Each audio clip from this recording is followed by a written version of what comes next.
윤석열 정부가 출범하고 올해 세수를 400조 원 넘게 거둘 수 있다고 장밋빛 전망을 내놓았습니다.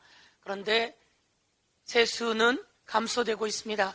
벌써 16조 원 감소되었습니다. 기재부 장관에게 물었습니다. 전망 그렇게 하더니 감소되는 것 어떻게 책임질 것이냐라고 물었는데 기재부 장관이 대책을 내놓지 못하고 있습니다. 그리고 답도 제대로 못하고 있습니다. 윤석열 정권 그리고 기재부 장관, 윤석열 정부 제대로 대책도 없고 전망도 없는 정부입니다. 유류세 인하를 단계적으로 폐지해서 세수를 보전하려고 했던 그들의 음모는 중단되었습니다. 야당에서 유류세 인하를 단계적으로 검토해서는 안 된다 강력히 얘기했고 그들은 그것을 철회할 상황인 것 같습니다.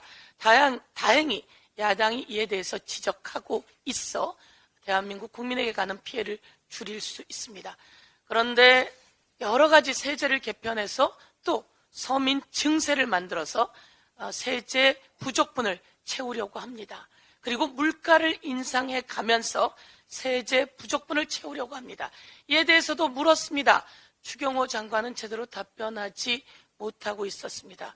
추경호 장관이 이렇게 국민 경제 관련해서 역행하고 있다면 이에 대해서는 책임을 묻지 않을 수가 없습니다.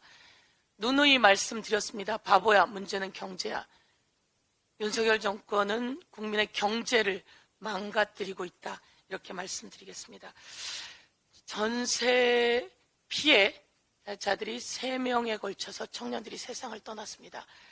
진즉부터 대책을 세운다고 했던 윤석열 정권은 전혀 대책을 세우지 못하고 있습니다. 피해자의 한 분이 울부짖었습니다. 수도세, 전기세 지원한다는 얘기를 합니다. 이게 저희들과 무슨 상관이죠? 라고 이야기를 합니다. 전세 사기 피해자가 목숨을 잃는 이 상황에서 그 목숨을 던진 그분은 적극적으로 전세 피해 사기자들을 위한 활동에 나서다가 이제는 더 이상 못 버티겠다며 떠났다고 합니다. 이와 관련해서 더불어민주당이 여러 가지 법안을 내놓았습니다. 이 법안 통과를 위해서 여당이 나서야 합니다. 그리고 정부가 나서야 합니다. 민생을 책임지지 않는 윤석열 정권, 국민이 심판하지 않을 수가 없습니다. 주 69시간 노동제 관련해서 주 69시간제 노동 관련해서 윤석열 대통령이 아직 포기하지 않은 모양입니다.